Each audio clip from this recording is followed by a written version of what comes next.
Akhirnya kita akan kembali kepada kekuatan Allah Subhanahu wa taala. Sebelum kita cerita Isra Mi'raj dan inspirasi dari Isra Mi'raj, saya akan memberi analogi ya. Analogi ini akan menolong secara ilmu tauhid, ilmu mengesahkan Allah Subhanahu wa taala. Dan ini menjadi pokok ya dalam pengajaran tauhid. Ini mohon maaf kalau terpaksa saya ngaji model dulu lah, model pesantren ya. Tapi tanpa ngurangi rasa hormat, tanpa ngurangi rasa empati, rasa takdim saya. Teman-teman yang saya hormati semua, karena di sini banyak santri-santri muda. Hubungan kita dengan Allah Subhanahu wa taala yang serba kuasa, yang maha kuasa, yang serba bisa. Tadi dikatakan Bu Menteri bisa apa saja kun fayakun, kalau Allah sudah mentitahkan pasti terjadi. Itu kira-kira seperti ini. Saya ini bawa cincin dari besi mungkin atau dari apa itu? Ya besi lah atau perak. Yang jelas tidak emas ini karena saya cowok. Yang jelas tidak emas. Saya bawa kertas. Kalau Anda saya tanya, kertas ini sama cincin kuat mana? Pasti akan menjawab kuat cincin, karena materinya dari besi. Jawaban itu benar, tapi harus ditambahkan secara materi itu kuat cincin ketimbang kertas. Tapi Anda salah, harusnya menjawab ya terserah Gus Bahak, karena yang megang itu Gus Bahak. Karena bisa saja saya punya rencana menghancurkan cincin ini, sementara saya punya rencana mengabadikan kertas ini. Kira-kira gitu hubungan manusia dengan Allah Subhanahu wa taala. Jadi hal yang kita kira abadi karena materinya kuat, ternyata Allah punya rencana menghancurkan. Sementara yang kita kira lemah atau rentan atau apalah, ternyata Allah punya rencana mengabadikan. Di sini kemudian istilahnya orang-orang tasawuf, wa tafwidil umur ila mudabbiriha. Kita sebagai manusia menyerahkan urusan pada pengaturnya, pada yang punya. Bukan wilayah kita mengatakan cincin ini lebih kuat ketimbang atau lebih abadi ketimbang kertas. Karena saya punya rencana menghancurkan cincin, tapi ingin mengabadikan apa? Kertas. Sehingga tentang pandemi, tentang tragedi sosial, tentang apa saja, kita tidak pernah tahu rencana Allah itu mana yang lebih awet. Jangan-jangan kita takut pandemi, saya berkali-kali ngaji, mati kita kecelakaan. Jangan-jangan takut kecelakaan, mati kita karena ngelindur, tiru kebablasan, nggak bangun. Kita takut mati ngelindur, mati kecelakaan, jangan-jangan mati kita karena likuifaksi, karena gempa atau karena tsunami. Nah, hal-hal seperti ini yang terus menjadikan kita bilang dan berkeyakinan hasbunallah wa ni'mal wakil. Hanya Allah yang tahu dan semua urusan mencukupi kita hanya Allah. Tadi kata Bu Menteri kita akan menghadapi ini dengan ilmu pengetahuan dan pengalaman. Oke, saya sangat setuju itu.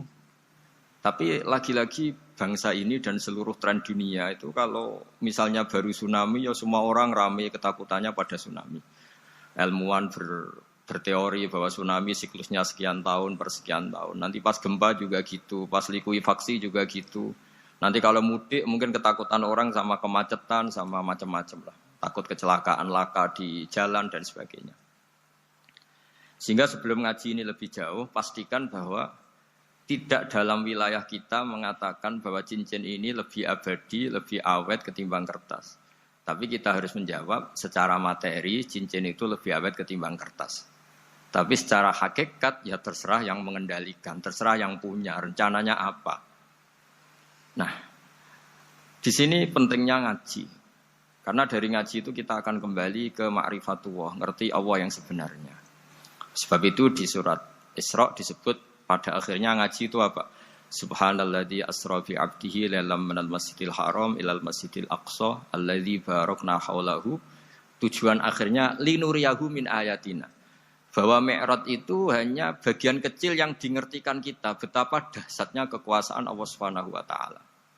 Betapa tidak terbatasnya kemampuan dan kebisaan dan kudrahnya Allah Subhanahu wa taala. Makanya masih dikatakan min ayatina, itu masih sebagian kecil dari ayat-ayatku kata Allah. Lalu dalam surat Kahfi diterangkan, ketika orang kagum dengan Ashabul Kahfi yang bisa tidur dalam keadaan hidup 300 tahun atau Masehinya 300 tahun, kalau Hijriahnya 309 tahun.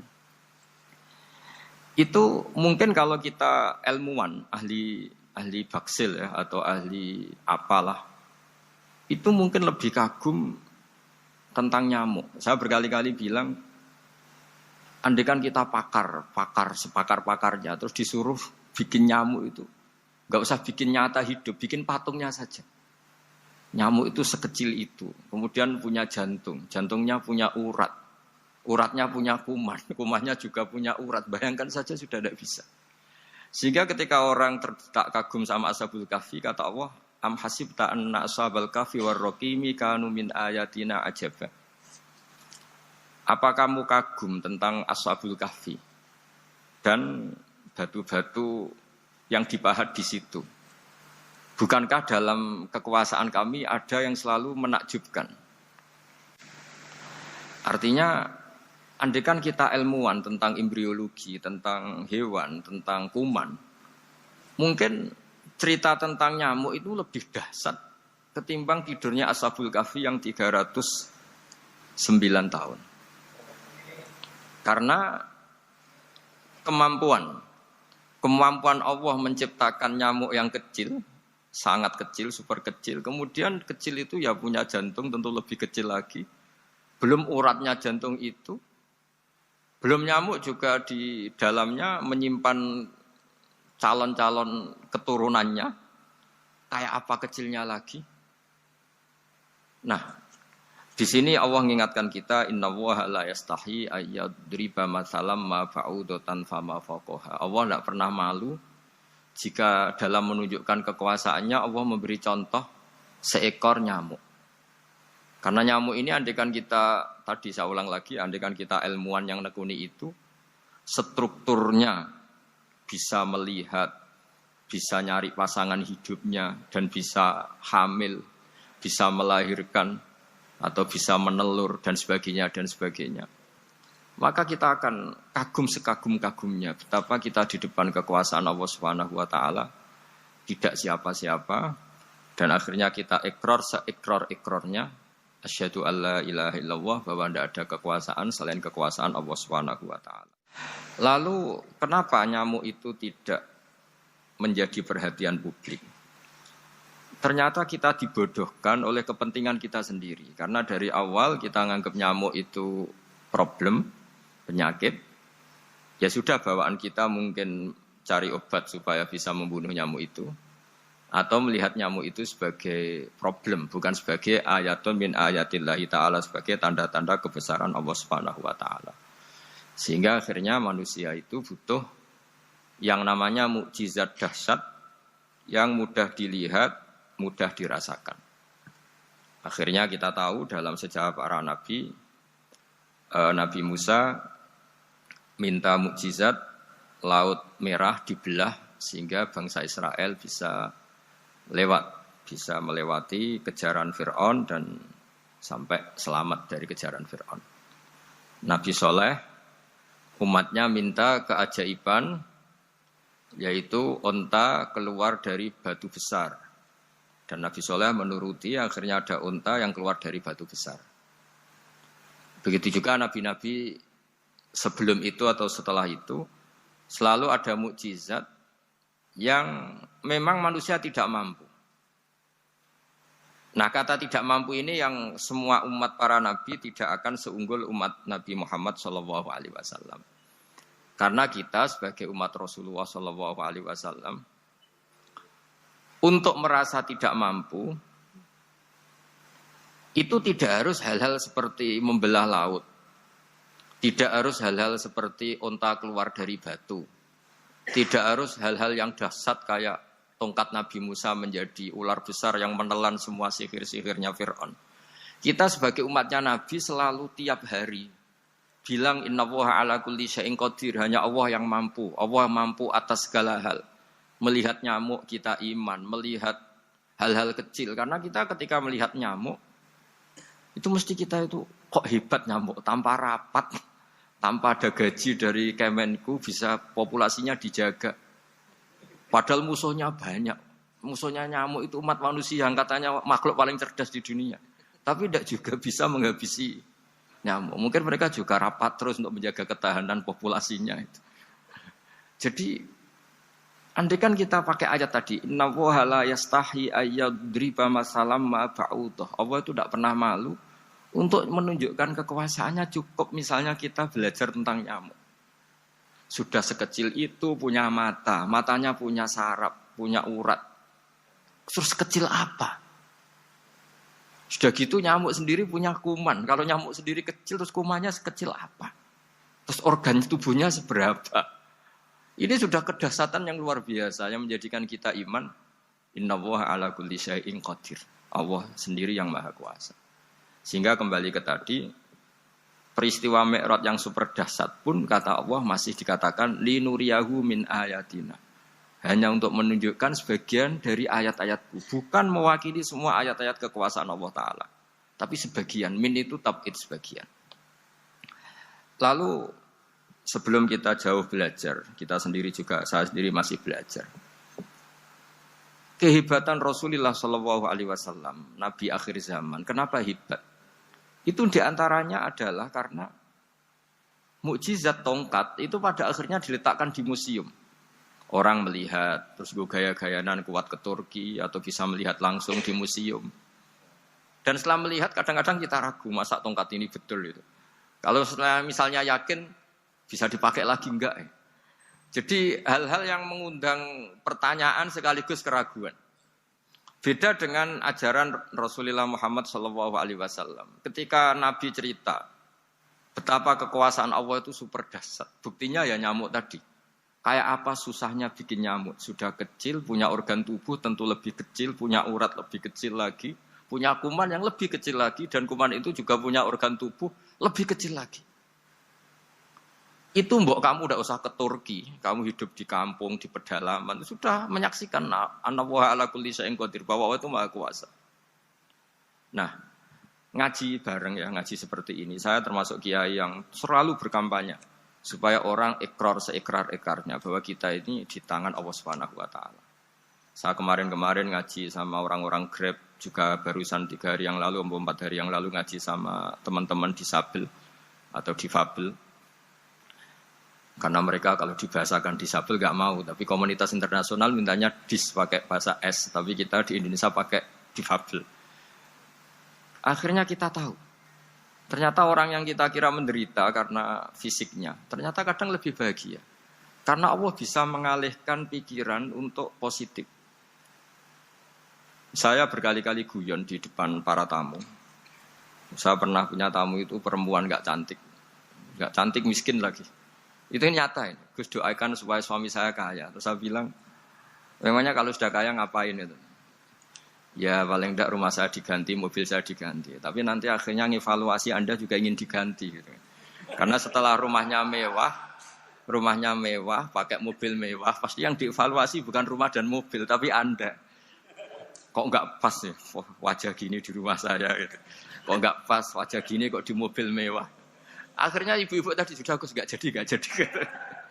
Jadi mungkin barokahnya pandemi itu nanti Ibu Menteri itu jadi kelihatan hebat karena ada pandemi kok Indonesia bertahan itu. Tapi kalau nggak ada pandemi kan ya biasa aja, memang normal. Gitu. Kiai juga gitu, diuji santri yang kadang beling, umat yang nggak jelas. Ya, itu memang ujiannya. Kalau nggak ada ujian ya nggak keren. Gitu. Kayak ya biasa aja lah kita hadepin, ya kita tadi kata Bu Menteri ya kita ikhtiar dan berdoa. Lalu saya ulang lagi. Jadi logika itu bisa pakai analogi. Analoginya tadi, salah Anda kalau mengatakan cincin ini lebih kuat ketimbang kertas. Yang benar adalah secara materi ini lebih kuat ketimbang kertas. Tapi soal nanti kekuatannya sampai kapan terserah yang punya. Bisa saja saya punya rencana besok ini saya luluhkan, saya hancurkan. Yang ini saya simpan. Kayak apa dulu dinosaurus itu kuatnya kayak apa? Habis. Ayam yang selemah itu sampai sekarang masih ada. Karena Allah menghendaki dinosaurus diakhiri, sementara ayam tidak. Kayak apa nyamuk itu yang musuhnya orang seluruh dunia. Ditemukan apa, mulai begon apa, tapi sampai sekarang bertahan. Apa kita perlu konsultasi sama nyamuk gimana ini kok bisa bertahan, resepnya apa? Gitu. Karena Allah menghendaki itu disisakan masih. Nah, kemudian kenapa ada peristiwa Isra Mi'raj? Saya termasuk orang yang sering menulis tentang fikih sholat, tapi nulis saya untuk diri saya sendiri tak pakai ngaji. Tidak saya bukukan, memang saya sengaja karena ribet biasanya penerbit itu. Terus bicara royalti apa, kita kan mulai kecil dilatih ikhlas, jadi kalau komersial itu jadi bingung. Karena tidak biasa komersial, jadi kalau diajak komersial itu malah jadi bingung. Nabi ketika Mi'raj, ini yang jarang dikaji. Sebetulnya kalimat-kalimat dalam sholat, pertama Rasulullah Muhammad SAW ketemu Allah, itu Nabi maju. Maju ini Jibril sebenarnya mau ikut, karena Nabi bilang, ya Jibril jangan tinggalkan saya sendiri. Terus kata malaikat Jibril, sudah makam saya sampai sini, kelas saya sampai sini aja. Tidak, kamu harus nemani saya. Ketika memaksa nemanin, beliau tidak kuat, di beberapa riwayat dijelaskan sampai beliau pingsan, sampai beliau tidak sadar. Akhirnya terus ada ayat wa ma minna illa lahu maqamun ma'lum. Kita punya kelas tertentu yang enggak levelnya sampai sana. Akhirnya Nabi masuk wilayah itu, area itu. Dan Nabi ngendikan at-tahiyatul mubarakatus sholawatut thayyibatulillah. Kira-kira maknanya semua kehormatan, semua kebaikan, semua yang bersembah suci itu milik Allah Ta'ala. Lalu Allah menjawab, Assalamu alayka ayyuhan nabiyyu wa rahmatullahi wa barakatuh. Bahwa kamu Muhammad mendapat salam dari saya, mendapat semua kehormatan, semua keselamatan. Kemudian Nabi itu karena sebagai hamba yang tidak egois, tidak ingin kalau nikmat dirasakan sendiri, tidak ingin kalau sedang senang beliau sendiri yang merasakan, beliau ngendikan Assalamu alayna wa ala ibadillahi sholihin. Ya Allah tolong, bahwa status selamat itu tidak hanya milik saya, tapi milik siapa saja yang soleh. Soleh itu ya sesuai kelas masing-masing. Setelah itu para malaikat melihat kebaikan Nabi yang seperti ini, melihat mentalnya atau keinginannya yang luar biasa untuk baik kepada semua orang, wa ala ibadillahi sholihin. Terus malaikat saat itu rame-rame bersaksi, asyhadu alla ilaha illallah wa asyhadu anna muhammadar rasulullah. Catatannya apa di sini? Bahwa ternyata kesaksian tentang syahadat itu dimulai rasa tidak egois. Merasa bahwa rahmat ini harus dirasakan semua orang. Wa ma arsalnaka illa rahmatan lil alamin. Jadi rahmat ini harus dirasakan banyak orang. Kita tahu misalnya Islam melarang narkoba misalnya. Memang narkoba itu mengganggu. Hampir semua kecelakaan rata-rata faktor supir itu narkoba. Begitu juga pembunuhan yang sadis, rata-rata efek dari pengaruh narkoba. Sehingga Islam keras sekali tentang narkoba. Dan alhamdulillah di Indonesia ditangani BNN yang sangat serius melawan narkoba. Nah, keputusan Islam melarang narkoba itu keputusan yang luar biasa, yang menjadi berkah bagi semua. Begitu juga keputusan Islam tentang melarang zina, melarang perbudakan, melarang penipuan.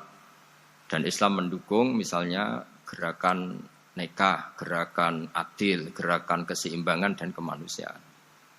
Sehingga agama ini akan dinikmati siapa saja karena ajarannya. Lalu agama ini bisa nikmat, itu solusinya gampang menurut Rasulullah, yaitu sholat. Nabi itu kalau pusing menghadapi banyak hal, yaitu mesti keluar masuk. Terus tanya sama istrinya, kapan waktunya sholat? Kapan Bilal datang? Dulu kalau mau waktu sholat, Bilal datang, ngetok pintu Nabi, ya Rasulullah sekarang waktunya sholat. Itu Nabi membahasakan sholat itu unik. Ini tentang Mi'raj ya, karena hasilnya ya sholat tadi. Arikhna ya Bilal. Arikhna itu tolonglah bikin nyaman saya dengan sholat. Sebelum kita belajar sholat secara serius, gampang. Kalau kita misalnya menteri, atau kita ajudan, atau kita apa. Kayak apa asiknya kita kalau ngomong-ngomong sama presiden, bercengkrama dengan presiden, atau dengan menteri, atau dengan kiai, dengan atasan. Sholat itu media di mana kita asik dengan Allah Ta'ala. Kalau kita bisa asik dengan atasan yang manusia, apalagi ini asik dengan Allah Subhanahu wa Ta'ala. Sehingga kita harus malu kalau sholat tidak asik. Kita ketemu orang yang kita hormati saja asik, masa ini ketemu Allah Ta'ala tidak asik. Sehingga dulu, bawaannya orang dulu itu kalau sholat, untuk tidak cepat itu harus diperintah. Dulu para nabi, para sahabat kalau sholat itu lama-lama. Sehingga sampai Nabi yang turun tangan, wahai para sahabatku, kalau kamu jadi imam jangan lama-lama. Karena dulu semua orang itu penikmat sholat. Sehingga untuk tidak lama itu nunggu diperintah. Kalau kamu jadi imam jangan lama-lama, kasihan makmumnya. Gitu. Nah sekarang alhamdulillah tanpa dilarang sudah cepat semua. Ini sudah ada kemajuan, ini sudah maju sekali. Ini nggak usah dilarang sudah cepat. Dulu itu saking asiknya orang sholat. Untuk supaya agak cepat itu harus ada perintah dari Nabi. Kalau kamu jadi imam jangan lama-lama. Nah kita kalau sedang pas baiklah, pas waras lah kira-kira gitu. Kalau bahasa orang Pantura, saya ini orang Pantura, jadi kalau ngomong lebih keras, lebih vulgar. Normalnya orang sholat itu tidak bisa ngakhiri. Normalnya, saya ulang lagi, normalnya orang sholat itu tidak bisa ngakhiri karena ketemu zat yang kita cintai. Kita kalau ketemu orang yang kita hormati, yang kita cintai itu nggak bisa ngakhiri. Misalnya mungkin anak muda, contohnya ketemu pacar tidak bisa ngakhiri. Kita kangen sama temen, jagong tidak bisa ngakhiri karena asik. Nah ini ketemu Allah yang dipuja-puja, dipuji-puji, kemudian cepat ingin ngakhiri. Jadi ini kita agak aneh. Makanya normalnya orang sholat itu tidak bisa ngakhiri. Dan itu normal. Sehingga dulu ketika Sayyidina Umar itu ditikam sama satu benda yang kayak pancing itu. Panah itu kan kayak pancing ya. Jadi kalau masuk cepat tapi nariknya susah. Karena ada grendelnya. Itu tiap ditarik sakit. Dan beliau bilang, nanti setelah saya sholat tarik. Beliau sholat, nyaman, ditarik itu enggak gerak sama sekali. Karena dia sudah istighraq billah, sudah nyaman dengan Allah sehingga ditarik itu enggak kerasa. Dulu di daerah sini, masih keluarga kita lah, masih keluarga kita semua. Ada seorang wali jadi imam masjid. Itu di PHK sama takmirnya. Karena ketika sujud, dia asik terus lama sekali. Sampai 30 menit. Sampai santrinya bilang, mbah, sampun. Setelah itu rapat dihentikan. Ditanya, kenapa mbah sujud begitu? Saya tidak bisa mengakhiri orang nikmati sujud kemudian ingin berhenti. Nah, Sayyid Ali Zainal Abidin yang populer, cucunya Rasulullah SAW, anaknya Sayyid Husain, putranya Sayyid Husain. Itu bapak saya kalau cerita, beliau itu sebetulnya sholat itu hanya ingin 2 rakaat. Setelah sholat 2 rakaat, ya Allah sebagai hadiah nikmat saya sholat 2 rakaat karena asik dengan engkau, saya akan syukur lagi sholat 2 rakaat. Akhirnya ketika nikmati sholat, dia sholat lagi 2 rakaat sampai akhirnya 1000 rakaat. Itu tanpa rasa capek, karena merasa keasikan. Masa momen seasik ini kemudian saya tinggalkan ya Allah. Akhirnya sholat lagi. Sehingga ada seorang wali ditanya, kamu ingin masuk surga? Tanya, di surga ada sholat enggak? Enggak ada kan? Wah kalau enggak ada sholat saya enggak masuk surga. Terus dibilang, ya sholat aja. Terus dia mau masuk surga. Kalau kita akan kebalikan, kita ini masuk surga itu sebetulnya kita ngawur sekali. Ngawurnya adalah, hore masuk surga, tidak ada sholat lagi, tidak ada puasa lagi. Jadi ini kan, kita ini jadi makhluk yang aneh. Jadi kita ini masuk surga senang karena sudah ada kewajiban apa? Sholat. Jadi ini agak aneh. Sesuatu yang menjadikan kita masuk surga, tapi sesuatu yang kita benci setelah masuk surga. Asiklah di surga karena tidak ada sholat. Nah, apapun kondisi kita harus latihan. Harus latihan kita entah seberapa kadarnya ingin niru Rasulullah SAW ketika ngendikan wa qurratu aini fi sholat. Nyamanku, hatiku tentram kalau saya pas sholat. Sehingga tadi sudah saya katakan tadi.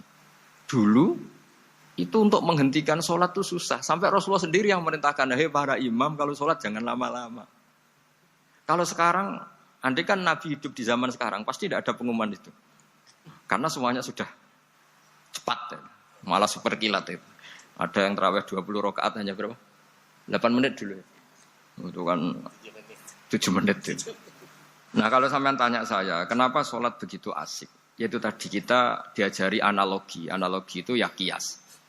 Jika kita bisa asik ngomong sama orang yang kita cintai, bisa orang tua, bisa anak, bisa cucu, itu rasanya mengakhiri itu nggak bisa. Karena bawaannya asik. Apalagi ini kita munajat, bercengkrama dengan zat yang kita butuhkan sebelum kita ada, sampai setelah kita ada, sampai setelah kita tidak ada. Kita semua akan hasbunallah wa ni'mal wakil. Sehingga dulu bawaannya orang dulu itu, saya cerita sedikit. Ada orang mau meninggal, namanya Umar bin Abdul Aziz, itu Khomisul Khulafa, orang yang terkenal adil. Ketika mau meninggal, senangnya bukan main. Ditanya, kenapa engkau senang? Memangnya kalau saya mati mau kemana? Ketika saya hidup dengan segala nikmat itu ya karena Allah Ta'ala. Saya nanti mati ke zat yang sama. Dikelola oleh zat yang sama, yaitu Ar-Rahman Rahim. Dulu saya disayangi Allah, paling selamati juga disayangi Allah. Karena yang jadi Tuhan selamati, Tuhan yang sama ketika di dunia, yaitu Rahman Rahim.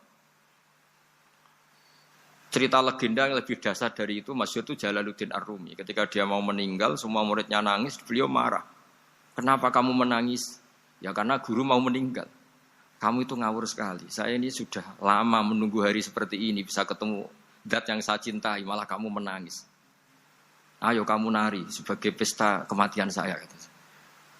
Tapi ini gak bisa ditiru ya. Karena kalau kita niru, gak usah dilarang juga gak bisa niru kayak gitu. Cuma saya maklumatkan jangan ditiru. Meskipun gak usah dilarang juga gak akan bisa niru. Sehingga orang-orang dulu itu bawaan kalau mau kabundut itu ya asik. Rasulullah Shallallahu Alaihi Wasallam ketika mau wafat, intaqala ila rafiqil a'la, itu ditanya sama istri-istrinya, lalu engkau mau kemana? Kata Nabi, sebelum sekian hari, beliau setiap khutbah ngendikan, ini ada hamba yang disuruh milih Allah antara di dunia dan bertemu Allah. Kalau kamu jadi hamba itu milih mana? Di dunia yang penuh problem ini, apa milih ketemu Allah yang Rahman Rahim? Yang hubungannya dengan kamu itu ngasih dan ngasih. Kamu tidak mungkin kan hubungan dengan Allah memberi. Kamu bisa apa? Kita hubungan dengan Allah pasti hanya mendapat. Dikasih nyawa, dikasih oksigen, dikasih bumi tidak bayar, dikasih air juga tidak bayar. PDAM dikelola siapapun bayar. Oksigen di rumah sakit bayar. Hubungan kita dengan Allah tidak pernah bayar oksigen, tidak pernah bayar sewa bumi. Punya kolam renang laut seluas itu ya tidak pernah bayar. Udah gitu kolam renangnya menghasilkan ikan. Kalau kita kan semuanya utang jasa sama Allah. Dan reputasi Allah itu dengan kita hanya memberi, tidak pernah meminta. Akhirnya hubungan-hubungan inilah yang menjadikan terus. Semua sahabat jawab, ya kalau kita jadi hamba itu pasti milih Allah lah. Jadi Nabi itu saking pinternya orang, supaya orang siap dengan keberangkatan beliau itu, dibikin satu taksis, satu apa, kalau orang Jawa bilang itu, dikai persemon, dikai mukaddimah. Supaya orang-orang itu siap kalau Nabi ngendikan. Kalau kamu seorang hamba disuruh ketemu Allah sama hidup di dunia yang fana ini milih mana? Ya milih ketemu Allah. Ketika akhirnya Rasulullah wafat, ternyata orang itu adalah Rasulullah. Ya akhirnya sahabat bilang, ya iyalah masa dengan kita sama Allah milih ketemu kita, pasti milih ketemu Allah. Nah, sholat itu mi'rajul mukmin. Sholat itu adalah cara seperti itu. Kita manja dengan Allah meskipun dengan segala problem ketika i'tidal kita tetap memaklumatkan Rabbana lakal hamdu mil'us samawati wa mil'ul ardi wa mil'u ma syi'ta min syai'in ba'du. Engkau zat yang selalu layak dipuji di langit maupun di bumi. Dan langit bumi ini karena terbatas masih ditambahi wa mil'u ma syi'ta min syai'in ba'du. Dan seluas apa saja engkau kehendaki. Apapun hebatnya langit bumi ini tetap terbatas, ada ruang dan waktu. Makanya ditambahi wamil umasik tamin seimbatu, dan segala puji ini memenuhi semua yang engkau kehendaki. Saya berkali-kali bilang kalau hubungan dengan Allah nyaman caranya gitu. Kalau kita sakit bayar oksigen, kalau kita butuh air bayar PDAM. Allah itu tidak pernah nyuruh kita bayar. Apa saja hubungan dengan Allah. Nah, sholat itu maklumat bahwa kita apapun problemnya alhamdulillah rabbil alamin. Kita maklumatkan terus bahwa kita bersyukur. Lalu kita Rabbana lakal hamdu. Makanya saya sering kalau disuruh Gus doain supaya pandemi cepat berlalu. Saya ini kan kalau kiai ya. Kiai itu enggak apa ya. Saya pernah di Jogja pas gempa. Ya orang-orang ya susah. Saya ini caranya susah saja sampai enggak tahu karena bukan karena sombong ya, karena ya mau apa gitu. Memang enggak bisa apa-apa kan kita manusia. Jadi saya mohon sholat ini jadi media yang luar biasa. Jadi di antara makalah Imam Syafi'i paling terkenal itu fasihan idama kana fi dzikri rabbih wa fi ma siwahu kana fin nasi ajama. Orang baik itu orang yang fasih. Fasih itu lantang dan cerdas dan vulgar dan nyaman ketika ngomong tentang Allah. Sholat itu semua hubungan kita ngomong dengan Allah. Misalnya kabira walhamdulillah katsira. Hanya engkau yang maha besar ya Allah. Orang yang katanya terkuat di dunia karena presiden superpower misalnya. Nyatanya waya mati ya mati. Kalau enggak makan lemes. Jadi orang kita sadar. Yang katanya orang terkuat, paling hebat. Kalau enggak makan lemes. Artinya ternyata hanya sekuat itu. Dia bisa instruksi seluruh dunia misalnya untuk apa ya. Tapi coba apa dia kuat gak makan 2 hari. Makanya hikmah puasa itu orang tahu. Ternyata makhluk yang paling mulia itu manusia. Kalau gak makan nasi 1 piring itu ya mati. Berarti hidup nasi sama manusia. Nanti kalau nasi bilang, saya tidak butuh kamu. Tapi kamu butuh saya. Itu habis kita sudah. Makanya ketika ada orang yang mempertuhankan manusia, itu Allah cara menafikan itu hanya bilang, kana yakulanit to'am. Yang kamu tuhankan itu makan. Hanya makan itu kalau dia tidak makan lemes. Jadi kiai itu atau manusia-manusia yang dekat Allah al-arif billah itu ketika mengatakan kabira walhamdulillah katsira subhanahu wa bukrata wa asila itu kelihatan. Makanya Quran kalau mencibir kita, falola in kuntum ghaira madidin tarji'unaha in kuntum shadiqin. Kalau kamu merasa dikjaya, mbok jangan mati, mbok jangan tua. Sudahlah hidup terus. Dikjaya kok mati gak keren. Orang top kok mati itu gak keren. Jadi apa cara gojlek itu? Ya sudahlah kalau kamu hebat jangan mati katanya. Nah, sholat tuh mengingatkan itu terus. Sampai kita bilang inna sholati wa nusuki wa mahyaya wa mamati lillahi rabbil alamin. Gusti, saat ini saya ikrarkan hidupku, matiku semuanya terserah Engkau. Nah, lagi-lagi tadi ketika kita bilang cincin ini lebih kuat ketimbang kertas, Anda salah. Karena itu hanya secara materi. Kuat tidaknya terserah yang mengendalikan. Karena saya punya rencana menghancurkan cincin ini. Besok mau saya lebur, sementara saya mau mengabadikan kertas ini. Nah disinilah terus kita diajari misalnya di surat Yasin yang populer.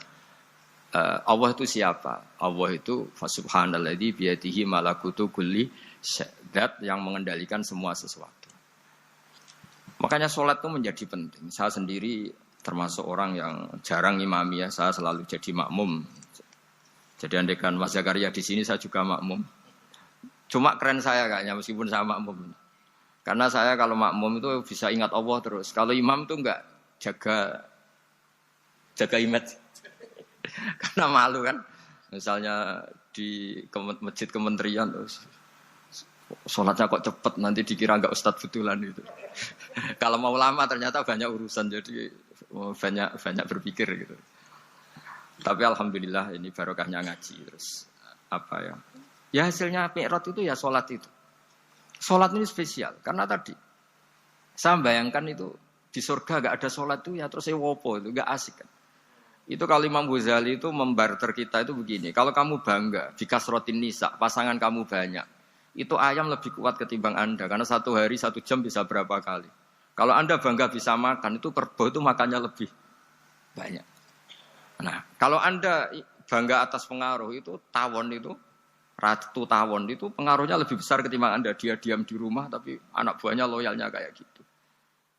Artinya, kalau manusia bangga itu apa? Ya dengan sholat tadi. Ini karena satu ibadah yang enggak tertandingi oleh makhluk yang lain. Apalagi dalam sholat itu ada semua gerakan yang mewakili semua ibadahnya malaikat. Malaikat itu ada yang ibadahnya berdiri terus. Ada yang rukuk terus. Ada yang sujud terus. Dan sholat itu mewakili semua itu. Juga mewakili sosial. Karena setelah sholat kita bilang Assalamualaikum warahmatullahi wabarakatuh. Bahwa keselamatan ada di kanan dan kiri. Nah, oke ya, itu sakralnya mi'raj. Tapi di balik mi'raj itu ada hal-hal yang manusiawi. Dan ini yang terjadi di dunia. Ketika Rasulullah melangkai makamnya Nabi Musa, makam itu status ranking lah kalau dalam bahasa Indonesia itu. Kalau bahasa Indonesia itu ribet, makam itu kuburan. Makanya orang Indonesia sering tanya saya, Gus, makamnya Nabi Ibrahim kok batu? Makam yang dekat Ka'bah itu bukan makam dengan makna kuburan, itu tempat yang dipakai Nabi Ibrahim membangun apa? Ka'bah. Cara Jawa pancatan itu. Nabi Musa itu gak terima, komplain sama Allah. Ya Allah ini lebih junior ketimbang saya, kenapa makomnya melangkai saya? Ini tidak fair. Jadi di mana-mana manusia itu kalau disalib junior itu ya tidak terima. Ya ada manusianya. Terus ditanya sama malaikat Jibril, kenapa kamu gak terima? Ini orang Israel, kadung ngira saya ini Nabi paling top. Ini kalau sampai konangan saya kalah sama Muhammad tuh malu saya kata. Jadi artinya ya ada sisi manusia. Itu ada kitabnya saya. Terus ya tapi memang Nabi Muhammad lebih top ketimbang kamu. Memang dia Nabi pilihan, Sayyidul Awalin wal Akhirin. Oke, kalau saya kalah dengan dia gak apa-apa. Tapi umatnya jangan ya. Maksudnya umatnya bangsa Israel harus lebih top ketimbang kita. Makanya orang Israel sampai sekarang begitu itu ya memang ada sanatnya, nggak mau kalah. Karena usulnya Nabi Musa memang nggak boleh kalah. Terus kata Allah, ya tidak bisa. Memang yang paling top tetap umatnya Muhammad, bukan umat kamu. Tetap kamu kalah. Sehingga setelah kalah dan menang itu kita terus tidak tahu. Misalnya begini ya, penemu komputer atau penemu mobil sama yang beli mobil itu hebat mana? Kalau bicara keilmuan ya hebat penemunya. Tapi kalau bicara kapitalistik, sudah bikinkan mobil yang mewah gini-gini. Nanti tanggal ini jadi ya.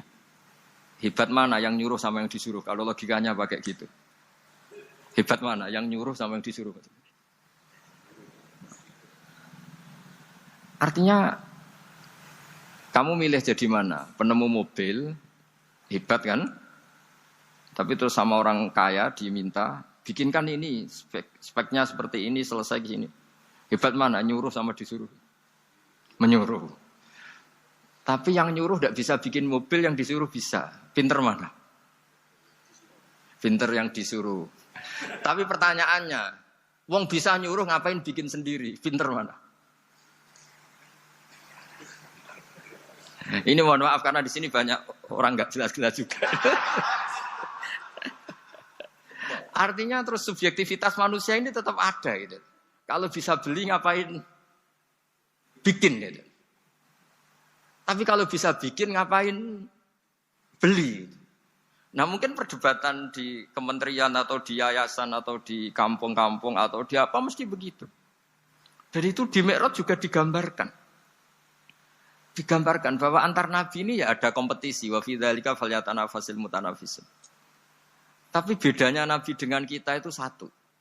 Nabi itu kalau keliru dengan tanda petik, nabi itu kalau keliru itu jadi berkah.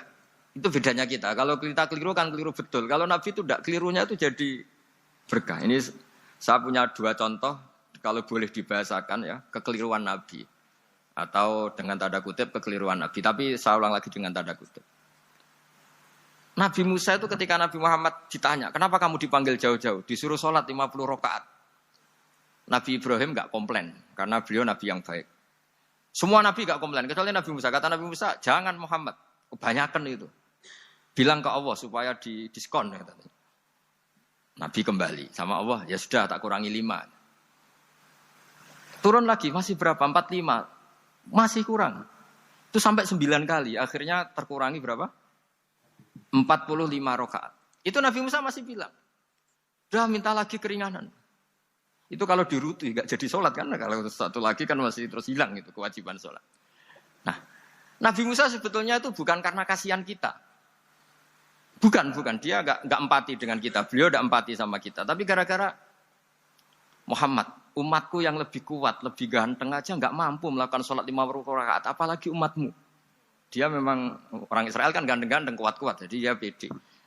Umatku yang lebih keren, lebih ganteng saja gak kuat, apalagi umatmu. Jadi sebetulnya dia minta keringanan itu karena corong Jawa ngeprekno kita, menyepelekan kita. Bahwa makanya saya ingin memberitahu Nabi Musa kalau ada umatnya Rasulullah yang namanya Sayyid Ali Zainal Abidin yang satu hari sholat 1000 rakaat. Jadi nanti kalau ketemu Nabi Musa, ini 50 aja, ini kuatnya malah 1000. Nah akhirnya, tapi barokahnya Nabi Musa yang sentimen ini, sholat gak jadi 50 tapi 5. Itu bedanya Nabi sama kita. Ada contoh yang lebih ekstrim, kelirunya Nabi itu Nabi Yunus. Nabi Yunus, tapi keliru yang barokah, saya ulang lagi. Nabi Yunus itu memaklumatkan ke masyarakatnya, nanti itu kalau kamu tidak nurut sama saya ada adab. Anggap saja adab itu hari Kamis. Besok hari apa ini? Besok hari Kamis ya? Besok hari apa? Lupa hari itu. Rebu apa Kamis? Besok. Lupa hari. Kata Nabi Yunus, 3 hari lagi akan ada azab.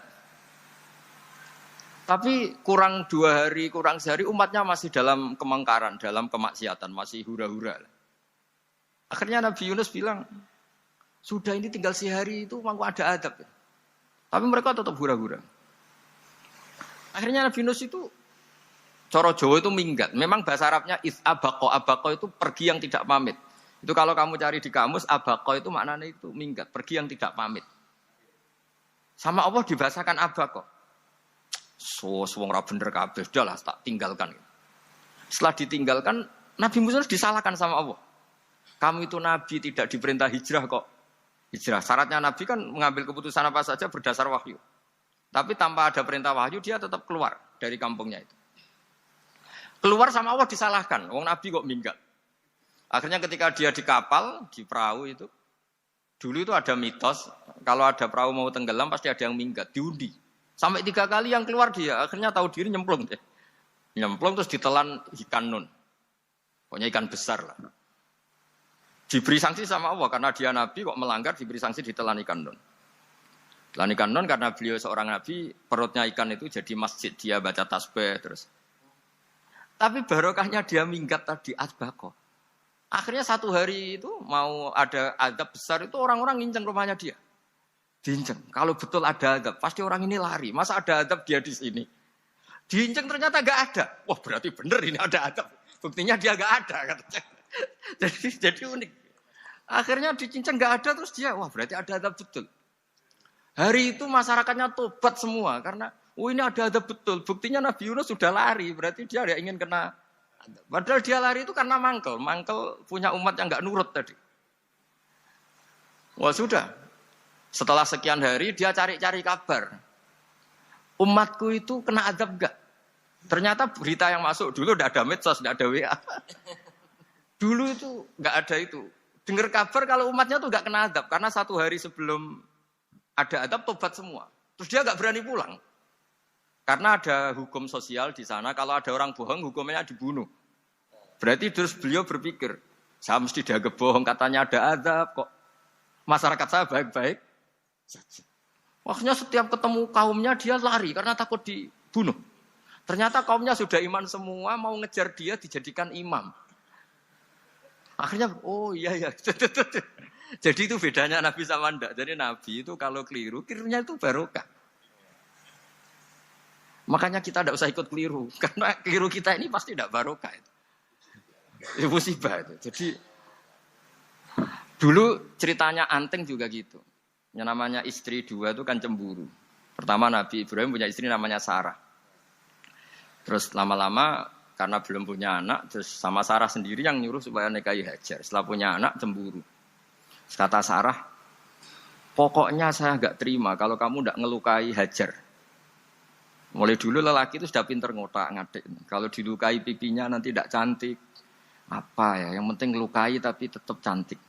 Terus ada Anting itu. Anting itu dulu ceritanya itu dilukai tapi tambah cantik. Nabi Ibrahim akhirnya melukai. Seneng Sarah karena sudah dilukai. Ternyata barokahnya dilukai itu jadi Anting yang mempercantik perempuan. Padahal melukai istri itu kan tidak boleh.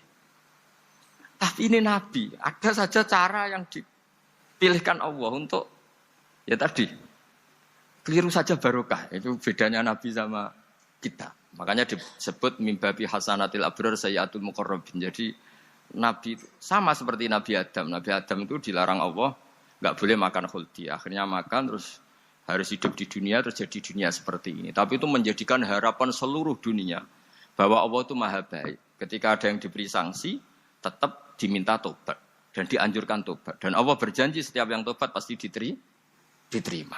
Sehingga terus kita sampai sekarang nggak pernah putus asa karena sudah diberi contoh bahwa bapak kita yang pernah salah dijanjikan tobat dan Allah pasti menerima tobat itu. Jadi ini bedanya kita dengan Nabi. Jadi semoga lewat pengajian ini atau ngaji bareng ini kita tahu lah, kalau kita ahli astronomi atau ahli meteorik mungkin takut kita kejatuhan meteor. Kalau ahli gempa mungkin takut lempengan kita gini terus gempa. Kalau ahli tsunami takutnya tsunami. Kalau ahli sosial takut chaos. Mungkin yang ahli perbankan takut ras. Jadi kalau nuruti takut ya takut lah. Tapi cobalah kita iman lagi. Tadi kata Bu Menteri sudahlah punya hasbunallah wa ni'mal wakil, ya sudah Indonesia pasti akan baik-baik saja dan kita akan selalu berharap dengan kecerdasan, dengan ikhtiar. Tapi kita akan selalu berdoa kepada Allah Subhanahu wa taala. Saya kira demikian dan mohon maaf, monggo berdoa bareng-bareng. Al-Fatihah. Bismillahirrahmanirrahim. Alhamdulillahirabbil alamin. Ar-Rahmanir Rahim. Maliki yaumiddin. nasta'in shiratal mustaqim shiratal ladzina an'amta 'alaihim ghairil maghdubi 'alaihim waladdallin amin. Bismillahirrahmanirrahim. Nahmaduka ya wali ya hamid wa shalli wa sallim wa barik ala sayyidina Muhammad wa ala alihi wa barik wa sallam asma'in. Wa shalli ala anbiya'ika rusulika asma'in. Allahumma ij'alna ya wa ahla baldatina aminina mutma'innina alladziina la khaufun 'alaihim wa la hum yahzanun. Waj'alna salimin wa ghanimin mu'afin min kulli bala'in dunyal akhirah. Waj'al ya Allah salamatana salamatan yusla biha kitabukal karim. Wa salamatan ya Allah nazkuruka katsiran fi sholatina wa siyamina ya Allah. Wa taj'alana ya Allah mimman ya'buduka wa mimman yarjuka wa mimman yakhafuk. Allahumma ya ij'al hadhil baldah baldatan thayyibatan mubarakah baldatun thayyibatu wa rabbun ghafur. Bi haqqi tatabi alaika wa na'maika ya Allah. Wa nahnu nasku ilaika ya Allah du'fana ya Allah wa qillata hilatina fa atrikna ya Allah daiman wa fi kulli hal fi alaika wa na'maika hatta nakuna ya wa salimin mu'afin min kulli bala'id dunyal akhirah. Rabbana atina fid dunya hasanah fil akhirati hasanah wa qina adzabannar. Sallallahu alaihi wasallam Muhammad sallallahu alaihi wasallam. Subhana rabbika rabbil izzati amma yasifun.